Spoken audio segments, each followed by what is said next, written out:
clean the air in the Los Angeles and New York area, and then remove these structures and build garden cities again.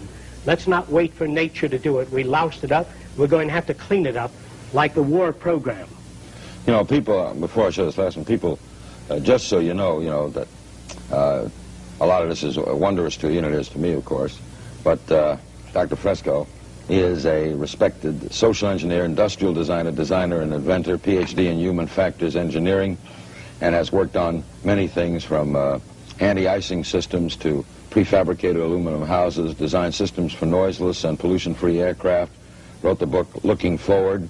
He has lectured at the Department of Sociology in Princeton on Sociology of the Future, guest at the College Editors Environmental Conference in Washington, lectured at Queens College, New York, University of South Florida, University of California, designed various items ranging from drafting instruments to X-ray units. And so, you know, don't just dismiss this. If he says it's possible, it's possible. What's this? Well, in times to come, most of you are probably familiar with the giant units that are used to move the rockets onto their launching platform, tremendous tractor systems. In the distant future, perhaps the next 15 or 20 years, huge tractors may be built with a nuclear reactor built in that can fuse the earth into canals and transportation ways. We can shape the earth by nuclear energy without mixing concrete, without having trucks and human beings leveling the concrete. We can do this today at 20 miles an hour if we wanted to. Shape the earth into highways, waterways, flood control systems in a totally different, reorganized technology. All right, now, technicians working now in this present setup in the private industry concept, why haven't we seen more things like this? If they are feasible, for example, the Japanese, everybody's working on a high-speed train, and you can't tell me that the Japanese wouldn't like to have, the Seaboard Railroad wouldn't like to have a train that could get to you to New York in 20 minutes, even for profit. Why don't they? As far as I know, at present, there is really no integrated transportation system. Integrating a transportation system, you have to design, it's just like designing a heart of a human being, if God did it this way, and then he decided to put some lungs nearby, and then he built another structure to hold our arms. All of these are afterthoughts. What we have to do is design a city as a living system, as an organism, as a university, that all of the cities of the future will be university cities that grow, that continue to exchange ideas.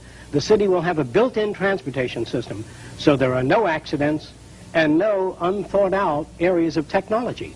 Medicine, botany, agriculture, the total system, one planning system. Our cities have been designed a long time ago. The area like Miami, downtown Miami, they put in a couple of pots and a couple of trees, and this kind of simulating an intelligent approach to an environment which costs thousands of dollars, and these little intrusions on Flagler Street only cause the buses and the fire engines and the emergency vehicles to become further tied up. There are no solutions. They're clumsy, academic approaches by people immersed in this kind of society, coming up with their cop-out solutions that have no relationship to the problems. You cannot be a conventional architect, a conventional engineer, work for the telephone company or any other of the old establishment and come up with an idea that is a radical innovation. The space program takes new thinking to save our country, to save our land, to save our environment, to save our youth, our stupidity, our conflict. We've got to reorganize our way of thinking and reconsider our social aims toward the brotherhood of man. We do that or we perish. What do you think Frank Lloyd Wright would have thought of this? I think that Frank Lloyd Wright was establishment. I think that his architecture was radical, but I think it was radical in a limited way. And we've got to get away from this limited, I did this and I did that, and the self-centeredness that dominates our society today.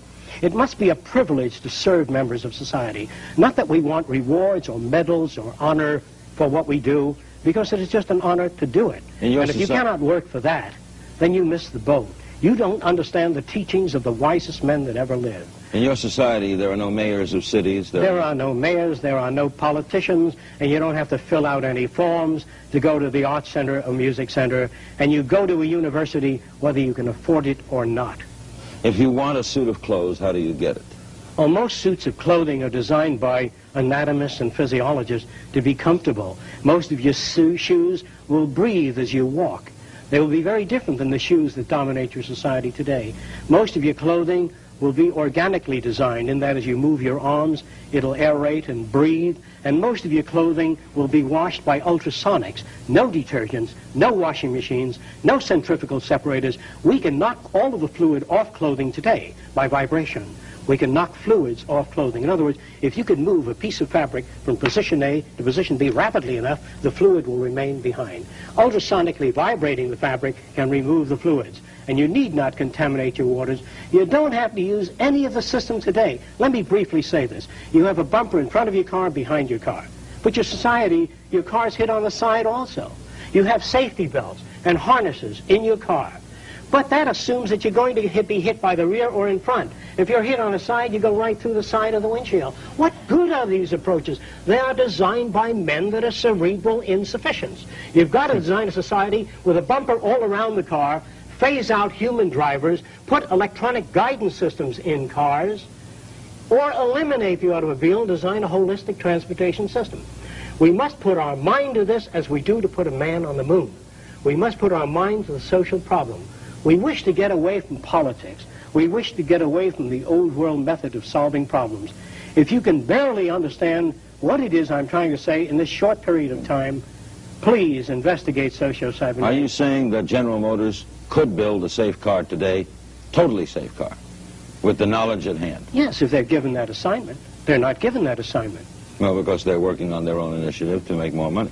They're only interested in look, if General Motors had to service their own cars, I can tell you certain that they would have two levers that you turn down and pull out the engine, shove it in a service unit, and you don't, to change a $3 spring in a car or a $2 part, you got to do a $45 job on a small car just to pull the engine out. But if they had to service the car, I can assure you that whole engine would slide out. You know, they put a race car wheel on with one turn? That's the way your wheels would go on. You'd have bumpers all around. You'd have no chromium, no ornament. The chromium would be in the engine where you have chrome steel, tougher engine. In other words, the automobile companies have actually they have contempt. Let me say this again. All manufacturers have contempt for you to sell you the toothpaste. The products that they sell you are deliberately designed to wear out, break down, so you have to continually service those things. You notice that your telephone is pretty reliable. Well, we here in America can think. We can design things that don't wear out and don't break down and don't require maintenance at all. Yeah, the instrument, yes. The phone, that stays forever. You bet. If the automobile companies had to maintain their cars, it would be a forever unit. Oh, you mean the phone company has to maintain the phone? You bet. That's why it's good. That's why your units hold up. I never thought of that. I don't. So a phone never, I mean, you know, operators can be bad. Yeah. This can be bad, but the phone itself. That's the same for your TV sets, by the way. You mean if RCA, if everybody had to maintain their own? You bet. There'd all be automatic system which you pull out, shove in a replacement unit. If your engine breaks down, they pull out the engine, shove in a courtesy engine, and you take off. Why hold up the whole car when you need a battery job? If you did that in the Army Air Force, you couldn't operate at all. Your society is really comprised of very stupid men. Let me say it again. All politicians, all lawyers, all businessmen will be phased out. I'm not going to do it. It's not going to be a revolution. You don't need it. Our society cannot be maintained by this type of incompetency. It was great, the free enterprise system, about 35 years ago. That was the last of its usefulness. Now we've got to change our way of thinking or perish. Our system is dying. If Nixon remains in, it'll die in his lap. If a liberal group gets in, the society will fall. Our cities are going broke. We don't have the money nor the type of mentality required to save our society in politics or government. I am not your enemy. I am not trying to destroy things. I do not believe in revolution. I believe that ideas must be presented to American people. They have to make the decision. Now, Dr. Fresco is in the local phone book, am I correct? Yes. Is that the number of people would call the contact? It's F-R-E-S-C-O, Dr. Jaques Fresco, and we're going to do some more with you, because you're... You know what I'd like to do one day? Maybe we could do a special. I want to do one on human behavior. No, human behavior. How about a human behaviorist? And how about some engineers? You know, what if I can get a guy from General Motors? Right? An engineer of a car. Love it. Get me the biggest establishment people you can get hold of. I'd love them. Bankers, ecologists, economists. I can't use the kind of language I'd like to use on TV, but I'd like to talk to them. I'd like to blow it up for you to understand it. Like the money system now, the whole idea of devaluation. Nobody knows what it's all about. They all think it's very complicated. Actually, it's very simple. I'll tell you what it is if I have the time in a nutshell. What's going on? If an island like Haiti had about several $100 million in assets, but they went on, they printed more money than they had things to back it up or gold, then that money has no value. If a little island, say like St. Croix, printed lots of money and just came to the United States to try to buy things, they ran their printing presses night and day, the money is not back. That's why it doesn't have anything. Your whole banking system is utterly corrupt. Your lending institutions have loused up the system, but there's nobody out there telling you what's wrong with it. So it looks okay to you. I'm not afraid of anybody. I don't work for anyone. No one can discharge me. I have no boss. The only thing that can happen to me is I can be put in prison. Well, there are many books to write. In other words, there are many things to be done. I am not afraid. I am afraid to live in the society we live in today. The direction we're moving in gives us 25 years for a total environmental destruction. We have 7 years to mass starvation. We don't have much time. The value of a nation, dollar value, America's value, the value of the dollar is not based on gold reserve. The value of the dollar is based on faith in this country, right?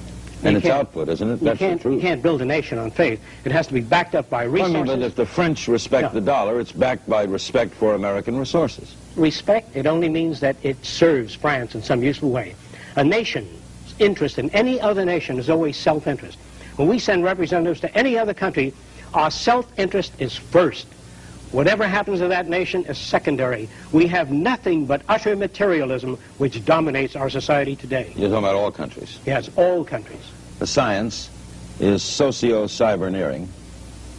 The man behind it is Dr. Jaques Fresco. I'm Larry King.